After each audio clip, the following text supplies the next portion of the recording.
নমস্কার, বিকেল 5টায় 5টার 5 স্পেশাল নিয়ে আমি অতনু রয়েছি আপনার সঙ্গে।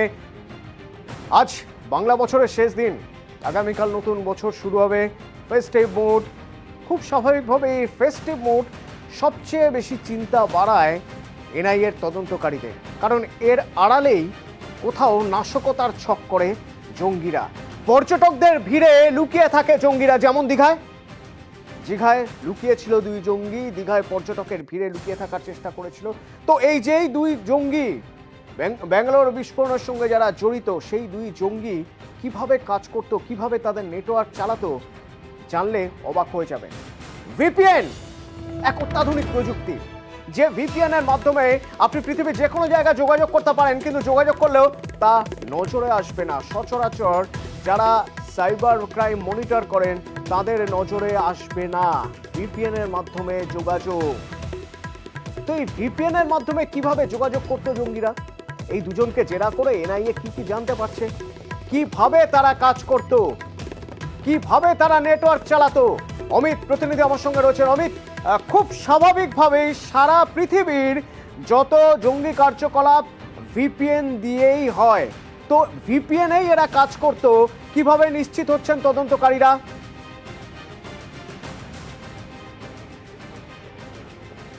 কারণ দেখো, এখনো পর্যন্ত তদন্ত করতে গিয়ে যে সমস্ত ডিজিটাল এভিডেন্স বাজেয়াপ্ত করা হয়েছে, একটি ল্যাপটপ, একাধিক ফোন বাজেয়াপ্ত করা হয়েছে, সেই সমস্ত সিস্টেম চেক করতে গিয়ে বা সেই সমস্ত সিস্টেম খতিয়ে দেখতে গিয়ে কিন্তু ভিপিএন অর্থাৎ ভার্চুয়াল প্রাইভেট নেটওয়ার্কের কিন্তু হদিশ পাওয়া গিয়েছে যে এই দুই জঙ্গি যাদেরকে দীঘাতে গ্রেপ্তার করা হয়েছে, তারা ডিজিটাল কমিউনিকেশন বা ডিজিটাল যোগাযোগ রাখতে গিয়ে ভিপিএন ব্যবহার করেছে। সেক্ষেত্রে যে ল্যাপটপ বাজেয়াপ্ত করা হয়েছে, সেখানে কিন্তু ভিপিএন এই সিস্টেম ব্যবহারে কিন্তু হদিশ পাওয়া যাচ্ছে।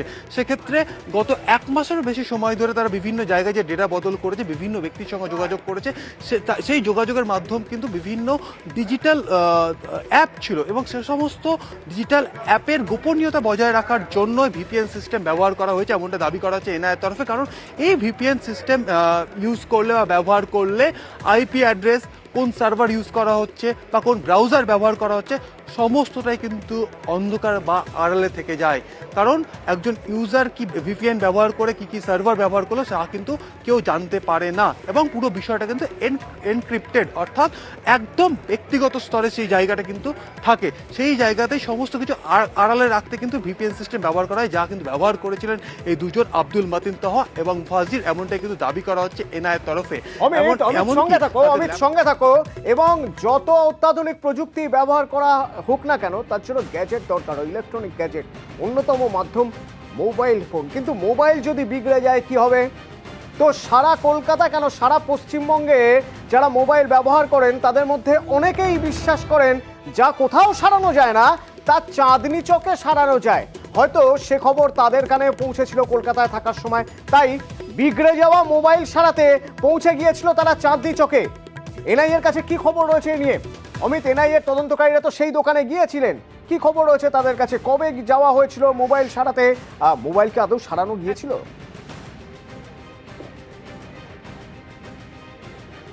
তো প্রথমেই জানাবো যে মোবাইলটি সারানো যায়নি, কারণ 12 থেকে 13 তারিখ এই সময়কাল, 12ই মার্চ এবং 13ই মার্চ, এই যে দিনগুলো, এই দিনগুলোতে কিন্তু ধর্মতলা চত্বর বা এসপ্ল্যানেড চত্বরের কাছে কিন্তু এই দুই জঙ্গির গতিবিধি ছিল, এমনটা ট্রাওয়ার লোকেশন, এবং সেখানে হোটেলে গিয়ে পরবর্তী সময় এনআইএ আধিকারিক জানতে পারেন। সেই সময় চাঁদনি চক মার্কেটে বা চাঁদনি চক বাজারের ভেতরে একজনের কিন্তু টাওয়ার লোকেশন পাওয়া গিয়েছিল, এমনটা কিন্তু দাবি করা হচ্ছে এনআইএর তরফে, এবং সেই মোতাবেক তারা একটি দোকানে পৌঁছে যান। কয়েকদিন আগে তারা দোকানে গিয়ে, সেই দোকানটি হচ্ছে মোবাইল রিপেয়ার শপ বা মোবাইল মেরামতি করা হয় এমন একটি দোকান, যেখানে এই দুজনের মধ্যে একজন জঙ্গি 12 তারিখ বিকেল 5টা থেকে 5:30টার মধ্যে পৌঁছে গিয়েছিলেন, কারণ তার হাতে কাছে থাকা একটি মোবাইল ফোন খারাপ হয়ে গিয়েছিল। সেই মোবাইল ফোনটি সারাই করার জন্য ওই দোকানে, চাঁদনি চকের ওই দোকানে গিয়েছিলেন, ঠিকই। কিন্তু সেখানে ওই দোকানদার তিনি নাম্বার নিয়েছিলেন, 2 ঘন্টা পর ফোন করে জানতে চেয়েছিলেন মোবাইল ফোনটি সারানো হয়েছে কিনা, কিন্তু দোকানদার বলেছেন সময় লাগবে, পরের দিন খোঁজ করতে। এবং পরদিন অর্থাৎ 13ই মার্চ সকালবেলা 11টা নাগাদ সেই দোকানে উনি যান, যাওয়ার পরে তিনি যখন জানতে পারেন যে মোবাইল সারানো হয়নি বা সারানো যাচ্ছে না, সারানো যাবে না, তখন 100 টাকা দেওয়া হয় ওই দোকানদারকে এবং তিনি মোবাইলটি নিয়ে বেরিয়ে যান। সার্ভিস চার্জ 100 টাকা সার্ভিস চার্জ দেওয়া হয়। এই যে খাটাখাটনি করেছেন দোকানদার, সেই জন্যই যাতে কোনো রকম মনোমালিন্যের জায়গা না থাকে। এবং দ্বিতীয়ত যে জায়গাটা তা হলো যে আরো সময় নিলে হয়তো সারানো যেত, কিন্তু ওদের হাতে সময় ছিল না। 12 তারিখ 13 তারিখ মার্চে, মনে রাখবেন এই তারিখ দুটো নিয়ে পরবর্তীতে কথা বলবো, কারণ 12 আর 13 তারিখ তারা কোথায় ছিলেন এ নিয়ে কথা হবে। এ নিয়ে আপনাদের জানাবো কি কি ডকুমেন্টস আমাদের কাছে আছে। তবে তার আগে একবার ওই যে মোবাইলের দোকানের কথা বলছিলাম, সেই মোবাইল দোকানের মালিক সে সময় যিনি ছিলেন তাদের বক্তব্য একবার শুনি, কারণ এনআইএ তদন্তকারী অফিসাররাও সেখানে গিয়েছিলেন। কি জানতে চাইলেন তারা? वो 4, साढ़े 4, 5 बजे के समथिंग आया था। उनका माइक का प्रॉब्लम था। उन्होंने कहा माइक का प्रॉब्लम है, बुरा हो जाएगा सर। तो उनको बाद उनको एस्टिमेट दिए। एस्टिमेट मैंने कहा बोला ठीक है बना देने के लिए। तो जब तक हम लोग फ़ोन बना रहे थे वो मार्केट में घूम रहा था। तो हम लोग बोले सर हुआ तो नहीं है आपका फ़ोन, तो आपको एक दिन टाइम देना पड़ेगा। फिर उसके बाद में फ़ोन हम लोग को दे के गया। फिर नेक्स्ट डे सुबह में 11, साढ़े 11 बजे आया। 13 तारीख को आया था। और उसको हम बोले थे भाई आपका काम नहीं हुआ है, आप ले जा सकते हो। वो 100 रुपीज़ हमको दिया था। এনআইএ অফিসাররা কি এসেছিল এখানে? नया ऑफिसर था सर, ऐसे तो मैं नहीं बता सकते हैं। या हो सकता है उनको नया ऑफिसर ही हो, या नहीं तो क्राइम ब्रांच से सर लोग तो आए थे। कब आए थे? ये मतलब लगभग 25 दिन का बाद ही, 1 महीना के बाद ही समथिंग वो आए थे। जी जी जी जी हाँ। ভিপিএন এর ব্যবহার সবাইকে আড়াল করতে বারবার সিম বদল, কিন্তু তাতেও শেষ রক্ষা হলো না কেন? কারণ এখানে এনআইএর তুরুপের তাস মোজাম্মেল। এই মোজাম্মেল কিভাবে তুরুপের তাস, কিভাবে মোজাম্মেলের সূত্র ধরে এই দুই অপরাধী বা এই দুই জঙ্গি এনআইএর জালে? অমিত,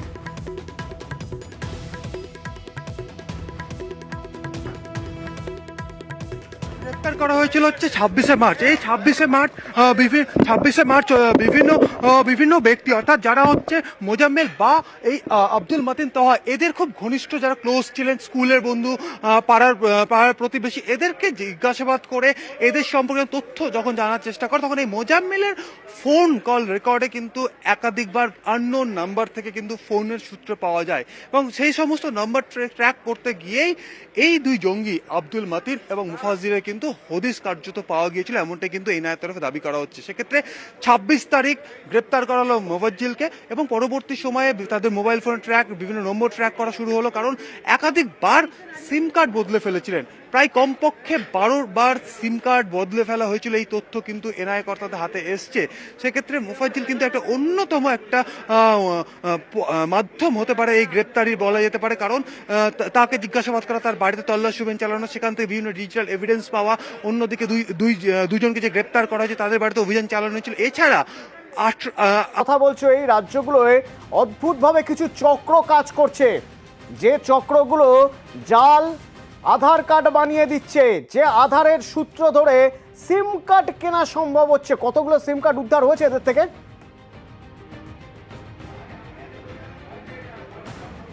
দেখো, গতকাল যখন তাদেরকে দীঘার হোটেল থেকে গ্রেপ্তার করা, তখন তারা 30টির বেশি কিন্তু সিম কার্ড তাদেরকে পাওয়া গিয়েছে। স্বাভাবিকভাবেই 30টির বেশি সিম কার্ডের পাশাপাশি কিন্তু একাধিক আধার কার্ডের কিন্তু তথ্য কিন্তু সামনে আসে, কারণ একাধিক আধার কার্ডও কিন্তু পাওয়া গেছে তাদের কাছ থেকে। সবগুলো জাল এবং সবগুলো আধার কার্ড কর্ণাটক থেকে তৈরি হয়েছিল, অর্থাৎ জাল আধার কার্ড কর্ণাটকেই তৈরি করা হয়েছিল। এবং বিস্ফোরণের আগেই, অর্থাৎ যে পরিকল্পনা নেওয়া হয়েছিল বিস্ফোরণ ঘটানো হবে, আইডি প্ল্যান্ট করা হবে, আইডি কনসাইনমেন্টে আইডি আনানো হয়েছিল, সমস্ত কিছু একটা পরিকল্পনার মধ্যে দিয়ে এগোচ্ছিল। এবং সেই মোতাবেক কিন্তু তারা যে গা ঢাকা দিতে পারে, সেক্ষেত্রে ভুয়ো আধার কার্ড প্রয়োজন হতে পারে বা পরিচয়পত্র লাগবে, সেই মোতাবেক কর্ণাটকে বসেই 3টি রাজ্যের, কর্ণাটক, তামিলনাড়ু এবং মহারাষ্ট্র, 3টি রাজ্যের কিন্তু ঠিকানার কিন্তু আধার কার্ড তৈরি করা হয়েছিল। কর্ণাটকে বসে এই তথ্য কিন্তু সামনে এসেছে এখনো পর্যন্ত। ঠিক বিস্ফোরণের পর দুজন হাওয়া হয়ে গেল। গেল কোথায়? চেন্নাই।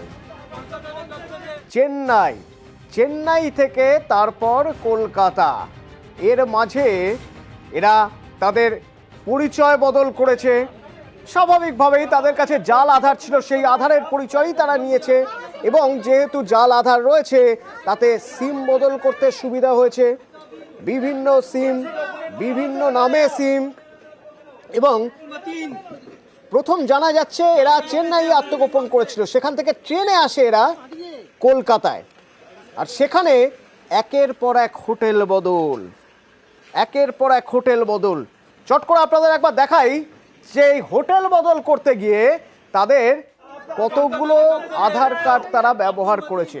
চট করে দেখুন, এই যে আব্দুল মাতিন তাহা, তার কাছ থেকে 3টে আধার, কত নাম, অনমোল কুলকার্নি নামে কোথাও থাকছে, কোথাও বিঘ্নেশ বিডি নামে থাকছে, আবার কোথাও অনমোল কুলকার্নি। ওই যে বলছিলাম 3 জায়গায় ছিল কলকাতার, তো আব্দুল মাতিন তোহা 3 জায়গায় কি কি নামে থেকেছে, কি কি নামে থেকেছে, এই 3টি নামে, এই 3টি নামে তারা 3 জায়গায় থেকেছে, কলকাতারই 3টি জায়গায় তারা হোটেলে থেকেছে এই সময়ের মধ্যে।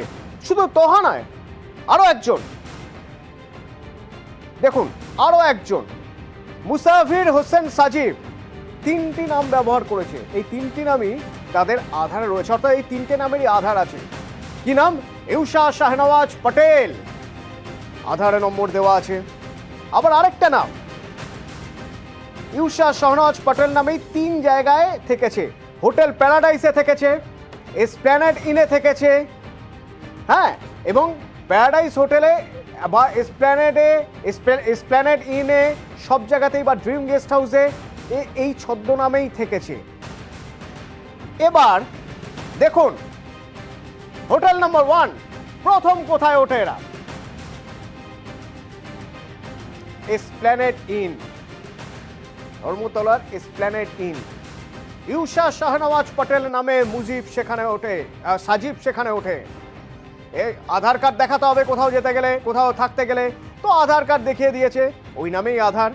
আবার মথিন বিঘ্নেশ বিডি নামের এক আধার কার্ড বানিয়েছিল, সেই আধার কার্ড সেখানে দেখায়, বলে তার নাম বিঘ্নেশ বিডি, সেই নামেই সেখানে থাকে না, বেশি দিন কিন্তু থাকেনি, বারবার তারা হোটেল বদল করেছে। ঠিক তারপরের দিন 12 তারিখ ওঠে, 13 তারিখ চেক আউট করে। ওই যে বলছিলাম আপনাদের 12 আর 13 এই তারিখ খুব গুরুত্বপূর্ণ, ওই সময় তারা মোবাইলটাও সারাতে দিয়েছিল, সারানো যায়নি, পরের দিন নিয়ে আসে। তো 13 তারিখের পরে তারা হেলিন সরণির এই হোটেল প্যারাডাইসে ওঠে, এই সেই হোটেল, হোটেল প্যারাডাইস। এখানে সেই সাজিব ইউশা শাহনওয়াজ পটেল নামেই সেখানে থাকে, যেহেতু ওই নামের আধার রয়েছে, তার সেই আধার প্রডিউস করে থাকতে অসুবিধা হয়নি। কিন্তু মথিন এখানে আবার নাম বদলায়, মথিন এখানে নাম বদলায়, অনমোল কুলকার্নি নামের একটি আধার কার্ড এখানে দেখিয়ে বলে তার নাম অনমোল কুলকার্নি। ঠিক পরের দিন তারা এই হোটেল থেকেও বেরিয়ে যায়। ইকবালপুরের একটি হোটেল, এই দেখুন ড্রিম গেস্ট হাউস, সেখানে তারা থাকে, ইউশা নামেই থাকে সাজিব, সেই একই আধার কার্ড 3টি হোটেলে ব্যবহার করে। আর মথিন অনমোল কুলকার্নি নাম নেয় এখানে। 28শে মার্চ চেক আউট এই হোটেল থেকে। আর ইকবালপুরের এই যে হোটেল, হোটেলের ক্লোজ সার্কিট ক্যামেরার ফুটেজ আপনাদের দেখাই একবার, দেখুন এই দুজন, তারা এখানে বেশ কয়েকদিন থেকেছে, ভুয়ো নাম পরিচয় থেকেছে, এবং তারপর দীঘা। তো দীঘা যাবেন কি করে? দীঘা যেতে গেলে বাসে যেতে হবে। তো বাসে দীঘা, কেন দীঘা না? খুব স্বাভাবিক, পর্যটকের ভিড়ে হারিয়ে যাওয়া সহজ, পর্যটকের ভিড়ে নিজের পরিচয় গোপন করে থাকা সহজ। তো Howrah bus stand, Howrah bus stand থেকে তারা বাস ধরে দীঘায়। এনআইএ তদন্তকারীরা বাস কর্মীদের জিজ্ঞাসাবাদ করেছেন, কিছু পেলেন জিজ্ঞাসাবাদ করে? দেবাশিস প্রতিনিধি আমার সঙ্গে রয়েছেন। দেবাশিস, ক্লোজ সার্কিট ক্যামেরার ফুটেজে কি রয়েছে, তদন্ত করতে গিয়ে তদন্তকারীরা কাদের সঙ্গে কথা বলেছে? দেখো, মূলত 28 তারিখে কলকাতা থেকে হোটেল চেক আউট করে সেখান থেকে দীঘার বাস ধরে দীঘায় পৌঁছে, কিন্তু এনআইএ তদন্তকারীরা তারা জানতে চাইছে এই যে রুট তাদেরকে কে বলে দিল, কিভাবে এখান থেকে বাস পাওয়া যায়, তারা তো বাইরের লোক, তাদের সঙ্গে আর কেউ আছে, বা এই দীঘায় বাস ধরার আগে অন্য কোনো দিন তারা এখানে এসেছিল কিনা, পুরো বিষয়টি দেখার জন্যই কিন্তু ইতিমধ্যেই যে বাসের যে সিন্ডিকেট রয়েছে বা দূরপাল্লার বাসের যে জায়গা রয়েছে সেই অফিস থেকে ইতিমধ্যেই সিসিটিভি ফুটেজ, শুধু 28 তারিখে নয় তার আগেও বেশ কিছু দিনের সিসিটিভি ফুটেজ তারা সংগ্রহ করে ইতিমধ্যেই কিন্তু তল্লাশি বা তদন্ত শুরু করেছে। একদিকে যেরকম বাস চালক, ড্রাইভার, কন্ডাক্টর যারা রয়েছেন তাদেরকে জিজ্ঞাসাবাদ করা হচ্ছে, পাশাপাশি বেশ কিছু মানুষকে শনাক্ত করানোর কাজ তাদেরকে দিয়ে করানো হচ্ছে। এমনকি তাদেরকে বলা হয়েছে যে দরকারে তদন্তের স্বার্থে তাদেরকে এনআইএ দপ্তরে ঢুকে তাদেরকে শনাক্তকরণের কাজও করানো হতে পারে। মূলত তাদের কাছে সন্দেহ যে দীঘা যাওয়ার যেই রুট, সেই রুট কে বাতলে দিল, তাহলে কি এদের সঙ্গে আরো কেউ যুক্ত রয়েছে, সেই বিষয়টি কিন্তু তদন্ত শুরু করেছে এনআইএ তদন্তকারীরা। মূলত হাওড়া বাস স্ট্যান্ডে কাজটাতে এলো, কিভাবে এলো, তার কাদের সাহায্যে এই দীঘার ঠিকানা পেল, পুরো বিষয়টি কিন্তু তদন্ত করছে। শুধুমাত্র দুজন নয়, রাজ্যের অনেকেই যুক্ত থাকতে পারে বলে মনে করছে তদন্তকারীরা। ধন্যবাদ দেবাশিস।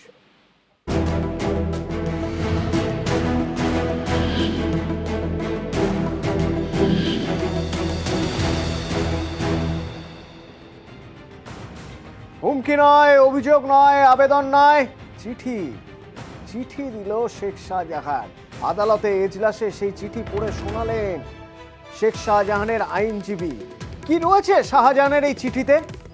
অমিত প্রতিনিধি আমার সঙ্গে রয়েছেন। অমিত, এজলাসে শাহজাহানের যে চিঠি পড়া হলো, সেই চিঠিতে কি রয়েছে, কি লিখছে শাহজাহান?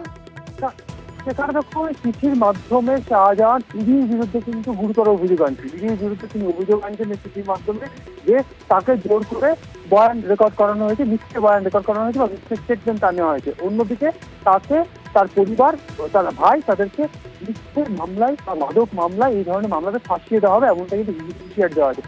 তাদের কি বলা হয়েছে স্পষ্ট করে, তাতে লেখা হয়েছে ইডি হেফাজতে 1/4/2024 থেকে 13/4/2024 পর্যন্ত ইডি হেফাজতে থাকাকালীন আমাকে দিয়ে মিথ্যা বয়ান রেকর্ড করানো হয়েছে। চিঠিতে লেখা হয়েছে, হুমকি দেওয়া হয়েছে, বয়ান না দিলে আমি, আমার সহোদর, আত্মীয়দের মাদক মামলায় জড়িয়ে দেওয়া হবে।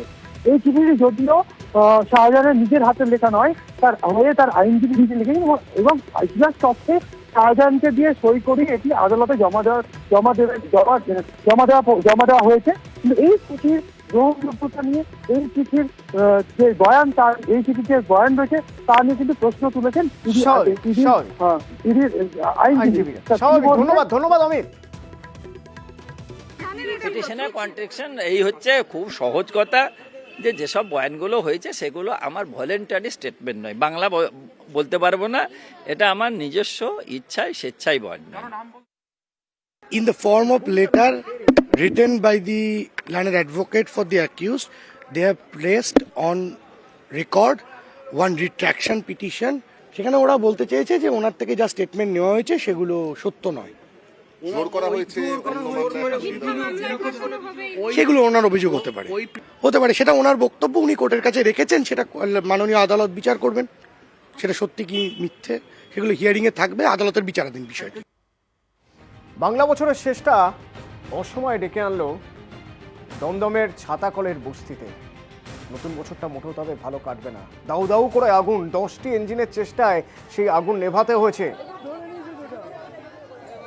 কিন্তু ওই ঝুপড়ির যে বাসিন্দারা, তারা থাকবেন কোথায়?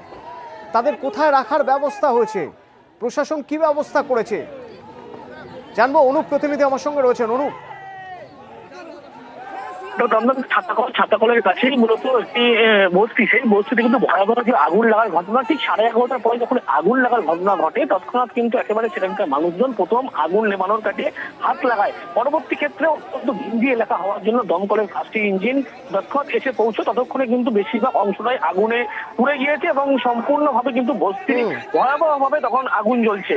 এরপরেই কিন্তু দমকলের আরো 5টি ইঞ্জিন, সবশেষে 10টি ইঞ্জিনের চেষ্টায় আগুন কয়েক ঘন্টার চেষ্টা কিন্তু নিয়ন্ত্রণে আনা সম্ভব হয়েছে। অন্যদিকে যে সমস্ত যারা বাসিন্দা, তাদেরকে যদি তারা সর্বস্ব হারিয়েছে, সেই কারণে রবীন্দ্র যে হল সেখানে কিন্তু ইতিমধ্যে রাখার ব্যবস্থা করা হয়েছে এবং পরবর্তী ক্ষেত্রে কি করে আগুন লাগলো এই বিষয় যেমন খতিয়ে দেখা হবে এবং তাদের মাথা গোঁজার যে ঠাইয়ের যে ব্যবস্থা সেটাও কিন্তু করা হবে বলে এমনটাই দমকল মন্ত্রী সুজিত বসু তিনি জরুরি তাদের মাথা গোঁজার ঠাই এবং তার সঙ্গে তাদের অন্তত খাওয়া পড়ার ব্যবস্থাটুকু করা, ন্যূনতম যতটুকু প্রয়োজন।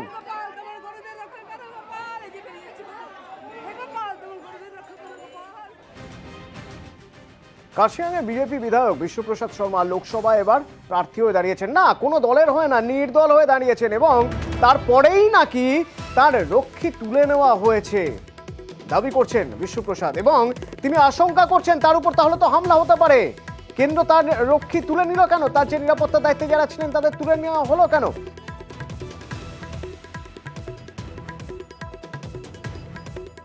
अच्छा, सिक्योरिटी देना और हटाने का काम बीजेपी नहीं करती, वो तो गृह मंत्रालय करता है। तो गृह मंत्रालय को इनपुट मिला होगा जब वो राज्य सरकार के साथ मिल करके काम कर रहे हैं, तो फिर उसी राज्य में उनको मतलब केंद्रीय सुरक्षा की क्या आवश्यकता है? तो ये बात तो स्पष्ट होती है उससे। রাজু বিস্তার দার্জিলিং এর বিজেপি প্রার্থী, তার দাবি এভাবে কখনো সিকিউরিটি দিয়ে সিকিউরিটি তোলে না বিজেপি। কোথাও হয়তো ভুল হচ্ছে বিষ্ণুপ্রসাদ শর্মার, কিন্তু বিষ্ণুপ্রসাদ শর্মা ক্ষুব্ধ। এক্স ক্যাটেগরি নিরাপত্তা কেন সরানো হয়েছে হুঁশিয়ারি দিচ্ছেন তিনি যে তার যদি কিছু হয় তার জন্য দায়ী থাকবেন অমিত শাহ। রাজু বিস্তার। আমাকে বিনা জানায় এইভাবে সিকিউরিটি রাত্রিতে নিয়ে যাওয়া এটা ভালো কাজ হয়নি। দুদিন আগে মাত্র রাজু বিস্তা আমাকে এফআইআর করার, কেস করার হুমকি দিয়েছিল। যদি আমার শরীরে কিছু হয় এর দায়ী রাজু বিস্তাও হবে। টিএমসির দিকেও আমি তাকায় দেখবো, কেন কি আমি আলাদা রাজ্যের দাবি করতেছি, টিএমসি চায় না। দুদিক থেকেই ভয় আছে আমাকে। আমার এই দাবিকে অমান্য করে তাহলে টিএমসি কে আমাকে সিকিউরিটি দিতে হবে, টিএমসি গভর্নমেন্টকে। তার জন্য আমি সুপারিনটেন্ডেন্ট অফ পুলিশকে চিঠি দিয়েছি আজকে।